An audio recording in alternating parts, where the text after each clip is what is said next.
Olá, boa tarde. Bem-vindo à nossa Cozinha do Atual. Que tal um arroz de forno muito fácil de fazer? Ingredientes já na nossa bancada e aquela típica receita para o dia a dia. Basta fazer uma refeição completa num prato só. O arroz você pode fazer fresquinho, do jeito que nós fizemos aqui, bem soltinho. Pode aproveitar aquele que você fez na janta, sobrou bastante para o dia seguinte, aí você pode dar aquela turbinada. Aí é só você decidir. O arrozinho aqui a Divina já fez. Desculpa, eu tô meio fanhosa, né? A gripe me pegou com essa temperatura um pouco assim, sem umidade nenhuma. Pois é, gente, peguei a gripe e não teve jeito nenhum. Então, o ideal é até a gente beber bastante água para que ela não vá adiante. Fica aí uma dica para todo mundo. Mas o nosso arroz hoje é muito fácil, muito prático. E a gente vai usar aquela linguiça toscana, a famosa linguiça do churrasco, que pode dar um sabor muito especial nesse prato. Você pode tanto cortar e tirar dos gomos, ou pode passar por um processador e triturar. De uma maneira ou de outra, ela vai ficar muito saborosa. Primeiro, eu vou refogar alho e sal e já vou fritar a linguiça. Então nós vamos aqui colocar azeite. Eu gosto muito de cozinhar com azeite, mas se você quiser colocar o óleo também não tem problema. Vamos dourar o alho e a cebola. Vou pedir um passe de mágica para dourar os dois e acrescentar a linguiça e já voltar com tudo fritinho. Linguiça já bem fritinha junto com o alho e a cebola. Aí fica assim, ó, bem fritinha mesmo. Essa linguiça ela tem que ficar no ponto para ela ficar gostosa. Vamos colocar molho de tomate. Esse molho que eu estou usando é um molho caseiro, aquele que eu já ensinei inclusive a fazer aqui no Atual. Fica muito saboroso. Com isso nós vamos colocar um pouquinho de açúcar para tirar a acidez e no lugar do sal eu vou usar um tempero completo. Aí você pode colocar de legumes, de bacon também fica gostoso, porque você está usando a linguiça, aí combina o sabor. E vamos acrescentar, deixa eu pegar aqui, a salsinha e a cebolinha picadinhas. Dá um toque também bem especial, a salsinha, o temperinho verde, né? O cheirinho verde bem fresquinho e azeitonas. As azeitonas, você pode colocar inclusive a azeitona preta. O ideal é que você tire o caroço, porque como nós vamos fazer um arroz de forno e depois vai ser servido tudo junto, não vai ficar o quê? Com problema de alguém mastigar e quebrar o dente num caroço de azeitona. Sempre quando você for servir azeitona misturado com outros ingredientes, é importante retirar o caroço. Então nós vamos deixar só levantar um pouquinho de fervura e vamos misturar o arroz. Passe de mágica. Fica um molho bem suculento e mais líquido. Por quê? Nós vamos misturar o arroz todo aqui dentro e lembrar que ele ainda vai ao forno. Por isso, esse molho tem que ficar mais líquido, para na hora que for para o forno, ele não ficar tão ressecado. Então nós vamos colocar todo o arroz aqui dentro, deixar o forno já pré-aquecido, 180 graus. Nós vamos transferir esse arroz todo para um refratário. Olha só, ele fica bem líquido mesmo, não se assuste, você não vai servir dessa forma. A água vai secar ainda mais e vai penetrar, né, nos grãos do arroz para ficar bem mais suculento. Então, por isso que ele está bem líquido. Agora, em um refratário, deixa eu tirar daqui, peraí, vamos trazer para cá. Aqui no refratário, untar com azeite, bem aqui embaixo e aqui nas laterais. E vamos transferir todo o arroz de forno aqui para o refratário. Ó, você está percebendo que ele está bem molhadinho? É assim mesmo que ele deve ficar. Aí depois você vai ver a diferença na hora de servir. É claro que você pode fazer, se quiser, com outro tipo de carne. Fica bom com carne moída, fica gostoso com frango, mas né? Geralmente a gente usa muito essa linguiça apenas para churrasco e não percebe que ela pode virar um molho bem suculento. Então, feito isso, divina, tá? Isso. Olha só como está bem líquido. Você consegue até ver em casa, quando você fizer, você vai perceber que fica até aguadinho embaixo. Então agora, para finalizar e a gente levar ao forno, um queijo mussarela por cima, pode ser ralado ou picadinho, geralmente a gente encontra ele fatiado, então você pode picar. Ó, ele vai penetrar nesse arroz, vai ficar simplesmente maravilhoso. E sem falar que é uma refeição completa. Gostou da ideia? Então daqui a pouquinho eu volto mostrando o resultado final e você vai poder fazer em casa também. E vai estar no www.atual.tv.br a nossa receita. Não perca, viu? O Atual volta já já com muito mais para você.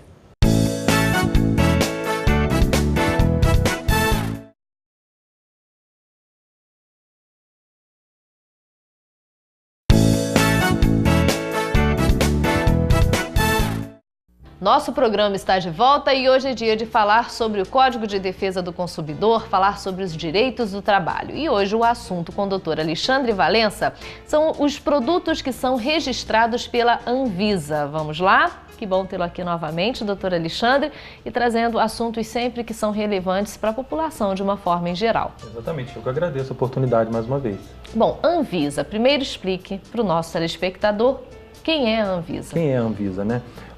A forma de fiscalização desses produtos no nosso estado, no país, no Brasil, ela é fiscalizada pela Agência Nacional de Vigilância Sanitária, a Anvisa, né? Então, todos os produtos que sejam na linha de cosméticos, de alimentos, de produtos que são utilizados no próprio organismo da pessoa, para a saúde, que tem essa linha de consumo, eles têm que ser registrados pela Anvisa, né? Então, primeiro requisito básico para qualquer fornecedor, qualquer produtor que quiser colocar no mercado de consumo um produto que seja utilizado diretamente ou para consumo na linha de alimentos, de medicamentos, de suprimentos, ou até mesmo na linha de cosméticos, ele tem que passar por um registro específico junto à Anvisa para que a Vigilância Sanitária verifique as condições de segurança e de riscos que aquele produto oferece. De acordo com o produto, são passados por exames laboratoriais? Como é feito isso? Exatamente.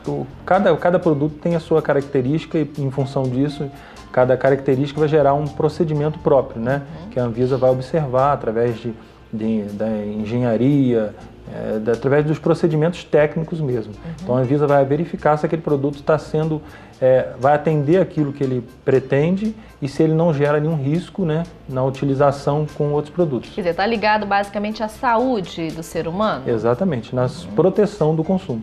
No caso, um produto cosmético, o que ele precisa ter? É um selo uma chancela mesmo da Anvisa? Isso, a Anvisa vai afirmar que aquele produto pode ser colocado no mercado, que ele não gera nenhum riscos, não gera riscos, melhor dizendo, de consumo para aquele que vai adquirir o produto. Mesmo produtos importados, por exemplo? Mesmo produtos importados. Aquele que pretende importar o produto, colocar no nosso mercado nacional, ele vai ter que observar as regras de nossa legislação interna. Tá, no caso, quem está importando esse produto é que tem que ter essa verificação. Isso, senão ele não pode colocar, senão vai ser um produto que não vai poder ser comercializado no mercado interno. Ele vai ter que observar todos os critérios como se estivesse produzindo aqui. E no caso, assim, produtos falsificados que a gente fala, isso o consumidor tem que ficar atento. É importante que o consumidor saiba primeiro de quem ele está comprando.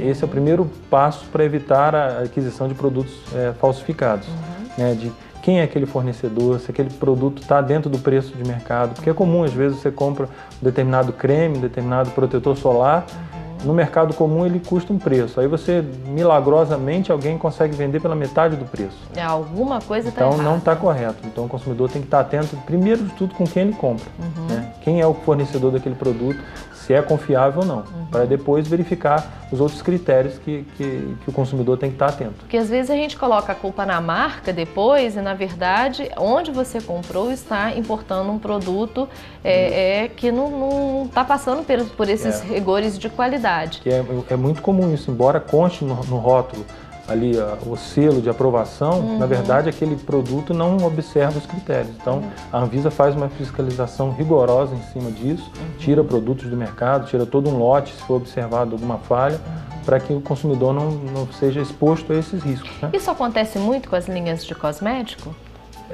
Não é muito assim, vamos dizer que a incidência não é tão grande, é uma incidência menor, justamente em função da fiscalização. E o próprio consumidor também já está ciente. Ele não cai mais naqueles produtos que vêm, antigamente se falava produtos do Paraguai, aqueles produtos que vêm com um preço muito baixo.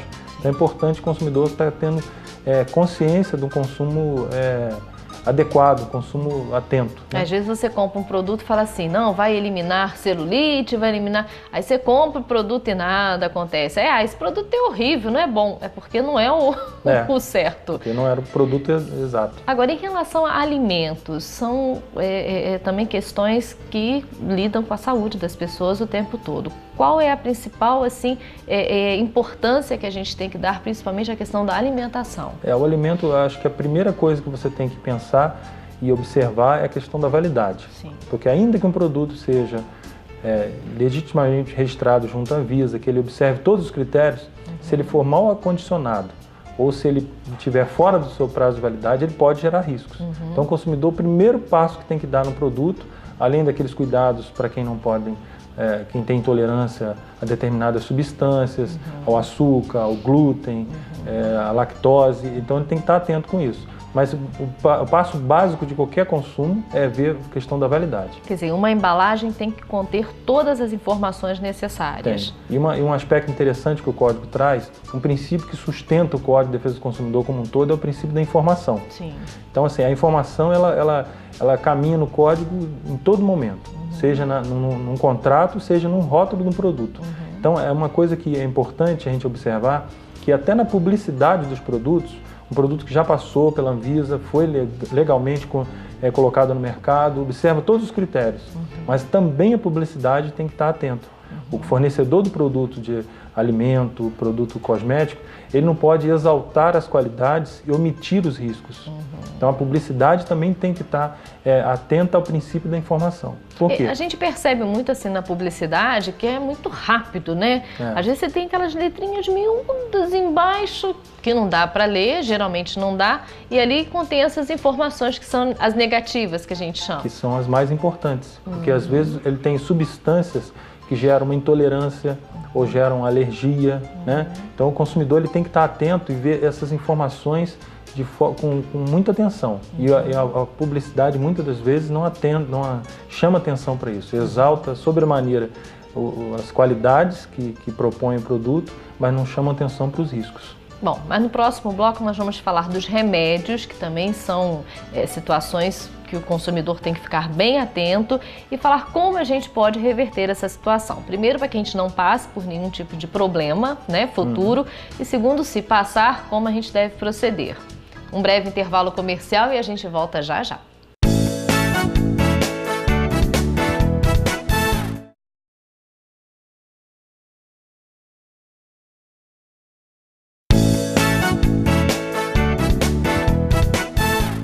O Atual está de volta com o resultado da receita de hoje. Um delicioso arroz de forno que você pode preparar em casa da melhor forma possível. Perdeu alguma coisa durante o nosso preparo? Entre no site atual.tv.br. Lá você encontra tudo o que precisa para fazer uma delícia como essa. E olha só como o queijo entra nesse arroz e fica bem sequinho. Faz que dá certo e com certeza todo mundo vai gostar.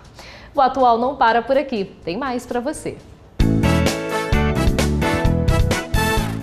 Nosso programa está de volta, continuamos a conversar com o Dr. Alexandre Valença sobre o Código de Defesa do Consumidor. O assunto de hoje é a Anvisa. Bom, doutor Alexandre, em relação aos remédios, também é um fator muito importante em cima, né, da vida das pessoas. Exatamente, até mais criterioso ainda, né? Exatamente. A Anvisa ela usa de métodos e ferramentas do ponto de vista legal, do ponto de vista de fiscalização, ainda mais, de forma mais veemente, para que evite os riscos, até pela natureza do próprio produto. Sim. Que ele mexe diretamente com o organismo, né?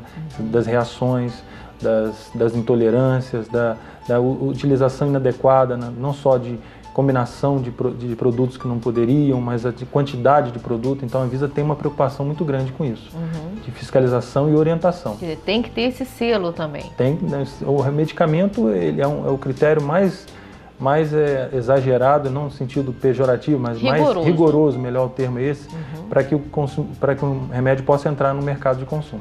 Agora, se der problema, em relação a tudo isso que a gente falou, a pessoa usa um creme, o creme dá problema, dá uma alergia, come alguma coisa e acaba intoxicado, ou até dando uma própria alergia de acordo com a falta de informação que está no produto, ou toma um remédio, pode acontecer até situações fatais. Como que o consumidor deve proceder? É interessante a gente atentar que o próprio medicamento que a gente está falando, existem aquelas telas azuis, né, que falam numa velocidade que você quase não consegue entender. Exatamente. Aquilo é uma exigência legal. O medicamento ele tem que informar os riscos daquele medicamento. Né? A primeira questão também é a gente pensar que o medicamento não deve ser usado de forma voluntária, mas sempre com prescrição médica. Aí é importante isso. Por quê? Se eu utilizo o medicamento por vontade própria, sem orientação médica e não atento para os riscos que a receita traz, de certo modo eu concorri para aquele problema. É um aspecto importante que o consumidor tem que utilizar de acordo com a prescrição médica, de acordo com os riscos daquela que a bula apresenta. Mas se ainda assim um produto for utilizado com prescrição médica, dentro daquilo que é informado na receita e gera danos, o consumidor tem direito à indenização. Ele vai ter uma indenização não só pelo eventual dano material que ele tenha, de ter que gastar com tratamentos, eventual dano estético, se for um produto que cause lesões em pele, esse tipo de coisa, e o dano moral também. Então, assim, é indenizável os danos, são indenizáveis os danos que o produto venha gerar pela falha da sua qualidade ou mesmo pela falha da informação. Aí a gente faz sempre aquela pergunta, isso dá para começar a resolver no PROCON? Geralmente, quando a gente trata de lesões dessa natureza, já está num ponto tão significativo que o PROCON já não vai ter muito o que fazer. O PROCON ele tenta intermediar aquelas soluções mais simples, né? Algumas vezes até pode solucionar, a empresa pode entender que realmente houve uma falha, indenizar. O que a gente escuta muito vezes, eu vou para o PROCON, né? Já virou assim até uma maneira de falar, mas na verdade o PROCON ajuda em certas situações. Isso, mas é importante de qualquer modo para que haja assim a configuração dessa falha. Que o PROCON ele vai, através de medidas administrativas, informar aos consumidores que existe essa falha e até mesmo retirar determinado lote, determinado produto do mercado de consumo para que outros não venham sofrer o dano. Já tem até precedentes judiciais. De medicamentos que utilizados em determinado grupo de pessoas, faixa etária, ou pessoas com determinadas enfermidades, geram um dano que não era verificado antes. Então, o PROCON vem e, através do PROCON, Anvisa, os órgãos de fiscalização, retiram aquele produto do mercado. A importância do consumidor manifestar os danos, mas expor aquela situação que ele foi colocado. E como, no caso, a justiça ela analisa caso a caso, obviamente. Geralmente essas pessoas são punidas de forma correta? Sim, a empresa é punida com a indenização por danos morais, materiais e o mais for possível, e o próprio responsável técnico, que atrás de cada produto desse tem um engenheiro responsável técnico. Ele assina por aquele produto. Você pegar um shampoo, você vai atrás do rótulo do shampoo, tem que ter um engenheiro lá responsável técnico por aquilo. Então, se for constatado através de uma perícia judicial que houve uma falha na produção, houve uma falha na informação, a empresa ou o responsável técnico pode responder. E o comerciante também que comprar algum tipo de produto que seja ilícito também sofre. Vai responder, porque na cadeia de consumo, desde o fabricante, o comerciante, todos eles respondem. Todos eles respondem. Bom, então é importante estar atento, até o fornecedor estar atento que produtos ele está colocando no seu mercado. Com certeza. Às vezes está comprando gato por lebre, né? O jeito que fala. Às vezes acha que está ganhando alguma vantagem e, na verdade, só vai trazer problemas. Porque o risco é do consumo, não é do consumidor. O risco, nesse caso, vai ser do fornecedor. Lembrando que a gente sempre toca nesses assuntos para que não haja nenhum tipo de problema. O que a gente vem sempre mostrar aqui é para que você não tenha problema, que você busque as informações, que o comércio possa trabalhar de forma correta, né? Que as distribuidoras, para que não haja problemas com o ser humano de uma forma geral. É para a gente se resguardar. Exatamente. O nosso site e o telefone de contato para que as pessoas possam tirar as suas dúvidas. O telefone é prefixo 22-2527-1054. E o e-mail é meudireito@bol.com.br. Ok, mais uma vez, doutor Alexandre, obrigada pela sua presença, né? Até a próxima oportunidade, sempre com assuntos relevantes à nossa população. Eu que agradeço. Obrigado. Até a próxima. O Atual, mais uma vez, fica por aqui, mas amanhã estaremos de volta a partir de 12h15. Assista agora o SBT Jornal.